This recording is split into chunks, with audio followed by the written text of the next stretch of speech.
Hello and welcome to the cryptocurrency news channel.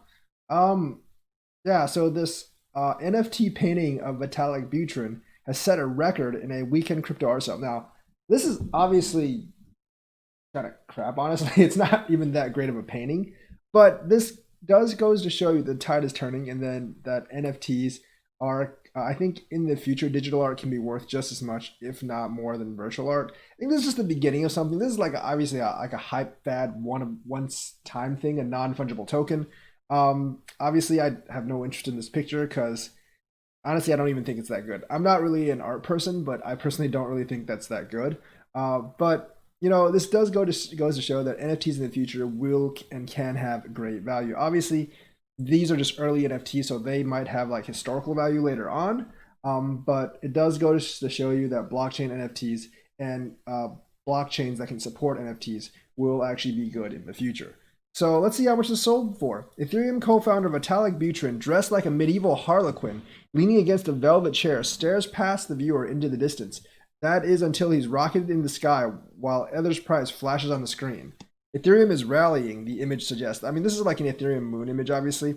And this sold for six figures, believe it or not. A programmable version of the scene just described made records. So this scene, a programmable record of the scene, version of the scene just described made records this weekend when a non-fungible representation sold for 260 Ethereum, or approximately $141,536.20. That's the most paid in dollar terms for a work of crypto art to date, according to one of Painter's co-creators, Trevor Jones. Not Trevon Jones, but Trevor Jones. So obviously, like, NFT art is really getting up there in value. I mean, it's still not like a big Picasso, or like, definitely not like a Da Vinci or anything. But realistically, like, this is I think like this is very, very expensive, and I think these things will actually get more expensive as time goes on. So obviously, this just goes to show you like how big NFTs can actually be. People are really believing this. I mean, they're FOMOing in on this as a once at a time thing, but it goes to show you like how useful they can actually be in the future.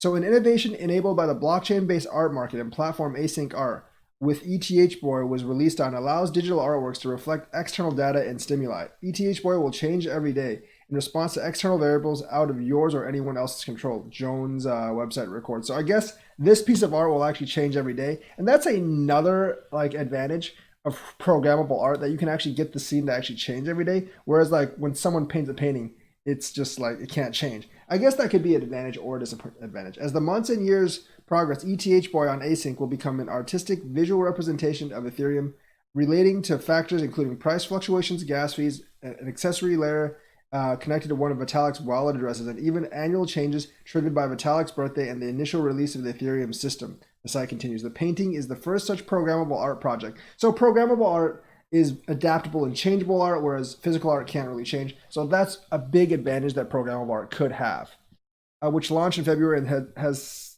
seen over 600,000 in artist sales. So artists are actually using this. So like some of the real artwork is changing to NFT artwork.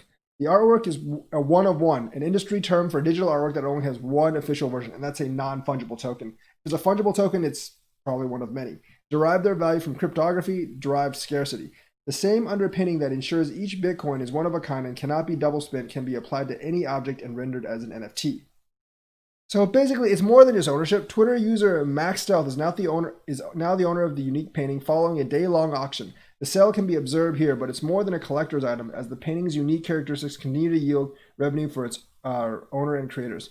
Twice a year for the next 5 years, many animations based on the painting will be auctioned off as separate NFTs on the crypto marketplace OpenSea. Each animation will consist of approximately 182 days of changes taking place between July 30th, the anniversary of Ethereum system, and Vitalik's birthday, January 31st. The profit on the sale of each work will be divided three ways between the two artists and the owner of ETH Boy NFT. So like this ETH Boy NFT also has other monetary benefits. So obviously like there's a lot of stuff you can do with programmable NFTs that you can't really do with like just physical art. I still rather have like a painting hung up on the wall, obviously, but like there are like monetary incentives and other incentives you can build into a programmable NFT that you can't build into regular art. So obviously it has a lot of potential. And NFTs and art are going to be big for the future. So that is the news for today. Let me know what you think. Like and subscribe and hit that bell notifications button. Thank you and have a nice day.